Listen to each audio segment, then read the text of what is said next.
नमस्कार, मी साक्षी. आज आषाढी एकादशी असल्यामुळे आम्ही सर्वजण नरसी नामदेव महाराजांच्या दर्शनासाठी निघालो होतो. रस्त्याने आम्हाला खूप वारकरी दिसत होते.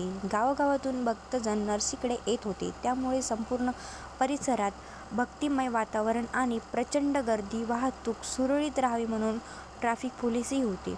आम्ही आमची कार एका बाजूला पार्क केली आणि गर्दीमुळे मंदिरापर्यंत जवळपास 1.5 किलोमीटर चालत जावं लागले. पण त्या भक्तिमय वातावरणात चालताना असं वाटत होतं जणू की आपण पंढरपुरातच आलो. रस्त्यांच्या दोन्ही बाजूला जत्रा भरली होती. पाऊस असल्यामुळे लोक आपापली दुकाने लावून व्यवसाय करत होते. कुठे पेढ्यांची दुकाने तर कुठे पुस्तकं, माळ आणि देवांची सुंदर मूर्त्या विक्रीसाठी होत्या.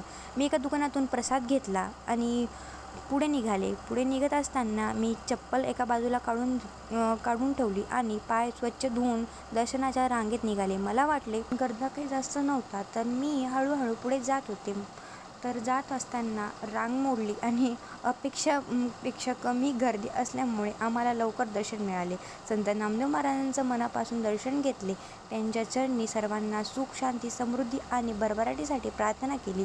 मंदिरातील शांत आणि प्रसन्न वातावरण पाहून मला खूप समाधान मिळाले. त्यानंतर आम्ही संत नामदेव महाराजांच्या जुन्या मंदिराकडे दर्शनासाठी निघालो.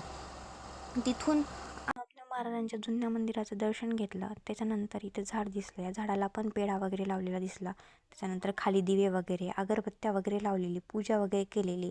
त्याच्यानंतर मी पण तिथलं दर्शन घेतलं. दर्शन घेतल्याच्यानंतर अंगारा वगैरे लावला. अंगारा वगैरे लावून मी आणि बाकी सगळेजण आम्ही कॅदू नदीच्या दिशेने निघालो होतो. तिथं म्हटलं की ठीक आहे, चला आपण जाऊ. विराज मला म्हणाला होता की चल म्हणून. तर मी गेल्याच्यानंतर मी बघते की काय इतकी घाण नदी केलेली होती की खूपच घाण. पहिले तर मी विराजला सांगितलं, मी जेव्हा लहान होते का तेव्हा नदी इतकी स्वच्छ आणि सुंदर नदी होती आणि या टाईमला मी बघायले तर खूप घाण केलेली. तुम्ही बघू शकता इथे रस्त्याने पण घाण केलेले. किती कचरा वगैरे, कुणी काही टाकलेलं तिथं. बिस्किटचे रॅपर, कशाचे पण रॅपर होते.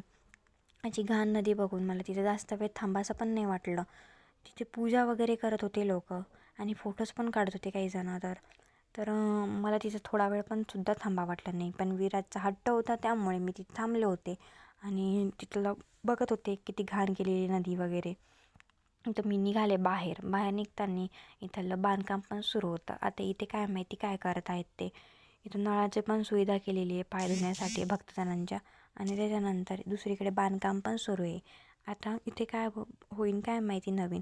पण महाराष्ट्रामध्ये सगळ्यात स्वच्छ आणि सुंदर ठिकाण म्हणजे शेगावमध्ये संत गजानन महाराजांचं मंदिर स्वच्छ आणि सुंदर. सगळीकडे म्हणजे असं घाण कुठेच नाही आहे.